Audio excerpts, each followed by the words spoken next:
Hello and howdy everyone. A couple of days ago I watched one of my favorite films from the last year, and that's Safety Not Guaranteed. I don't know if that's showing up or not. Yeah, anyway, that's the Blu-ray. Rented it from old Blockbuster. That's my second viewing. I saw it in the theater. I do love the film. I'm going to give it a 9. I think it's a solid 9.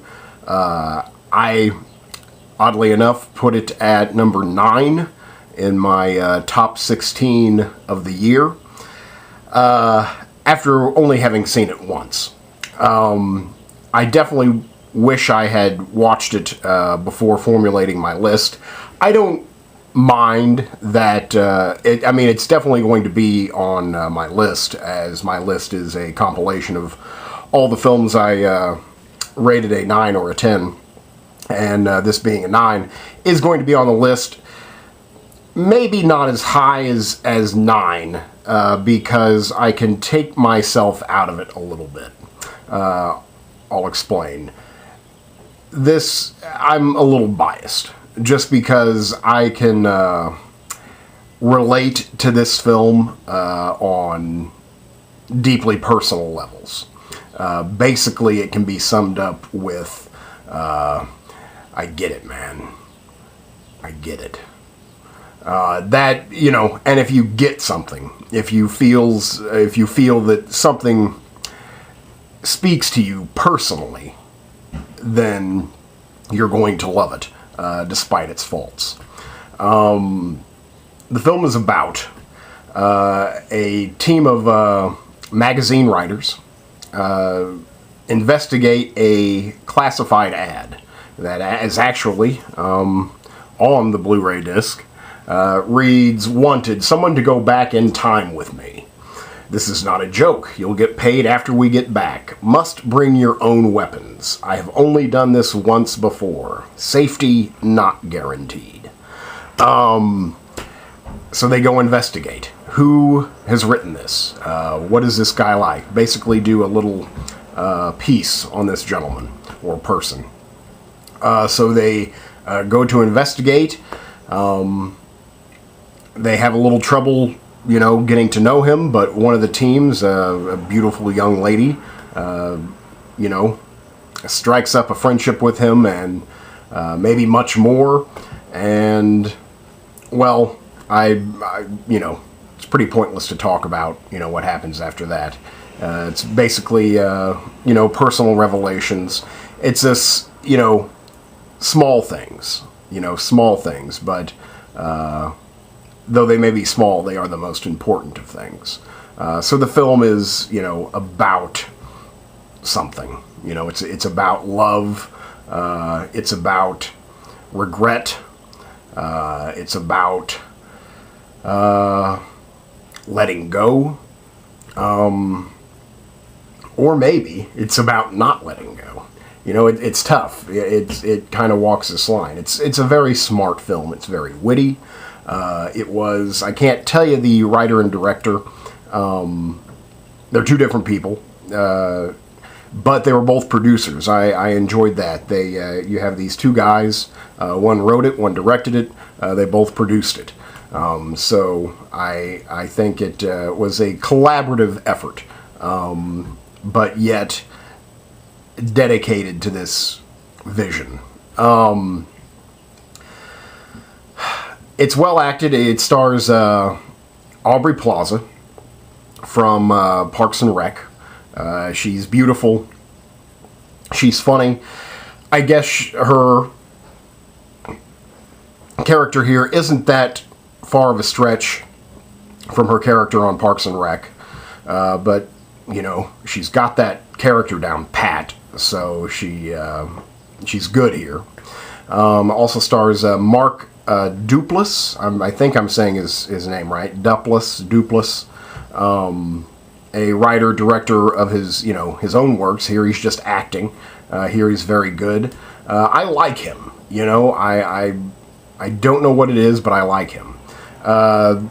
Then there's one other guy who I should probably know because I've been seeing him in more films, and he's, I guess, basically the male lead on New Girl, which I do not watch. But I know he's on that show. He's very good here. Really good. I enjoy his performance a lot. Also, just briefly, Mary Lynn Rejewskub.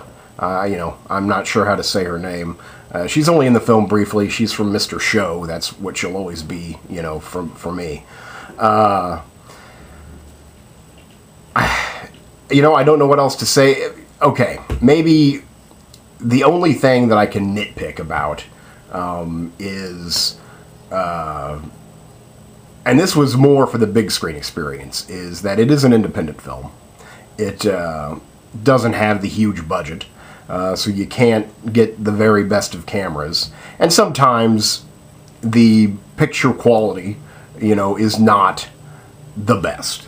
They probably couldn't afford to get, the best cinematographer in the game. So, maybe, at some points I thought that the film didn't look as good as it should have, Again, I think that's the only thing I can think of. It's like, I guess it comes down to either the cinematographer's job or, maybe it falls to the makeup artist. But, sometimes you can just tell the characters are wearing makeup. And it takes you out of it ever so slightly. And maybe you wouldn't even notice it. But I notice it, and again, maybe it takes you out of the world just a little bit. But that's like the only thing I can think of to, say that this is not the perfect film. It's very well acted. It's very well written. I'm not familiar with the screenwriter's name. I think he's a young talent. I think he's got something to say. I think he has some knowledge of great truths, and he expressed those wonderfully. I guess the film isn't wrapped up neatly. There's no nice little bow on the end of it. It's a very open ending. What happens at the end? You both wonder, what happens at the end in terms of time travel, but you're also wondering what happens at the end in terms of some of the characters' lives. Really, it just seems that there's no, and in this way it's incredibly accurate to life, that there's no big, what's the word? I don't know if I'm using it correctly, but denouement. There's no big denouement in these characters' lives that, that they've learned something, that they have said, okay, I've been through this experience, and I am forever changed, and here is how I will express that change. There really isn't any of that for any of the characters. So, again, I feel that that's accurate to life, is that sometimes you could have, some traumatic things happen, or just go through some sort of ordeal where you have that opportunity to say, okay, this is my chance to change, this is my chance to be something better than what I am, and you do not do it. You fail to act for whatever reason, be it laziness or fear. You fail to act. I think that happens here in some ways. Just one particular character, actually. He just seems to be, and it's the guy from The New Girl, who, again, he kind of like steals the show for me.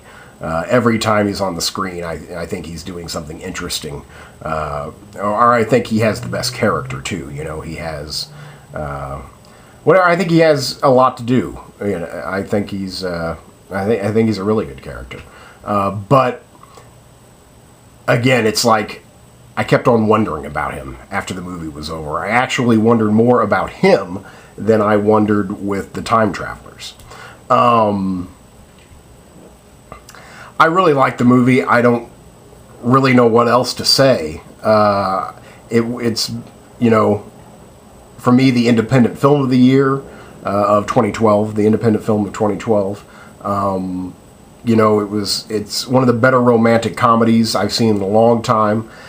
I don't want to like lump in Silver Linings Playbook with that, because I feel that Silver Linings Playbook is like a step, you know, above.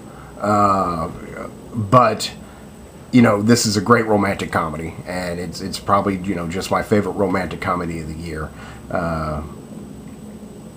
Being that Silver Linings Playbook is like, I put Silver Linings at like number 2, and I realize that that's a romantic comedy, but it's also a lot more other things. So I really don't know what else to say other than to see this movie. You know, I really enjoyed it. If you're like me, and you don't like 95% of romantic comedies, then I'd say this is a good movie for you. If you like romantic comedies, like any romantic comedies, actually, I bet if you're one of those people who loved Safe Haven, or, you know, I guess that's not a comedy, but what's a recent romantic comedy? Well, who cares? But if you're, you know, someone who loves all of those romantic comedies, then maybe you won't so much like this. Maybe it's that type of film. But I really loved it, and I do not care for romantic comedies. It's probably my least favorite genre of film.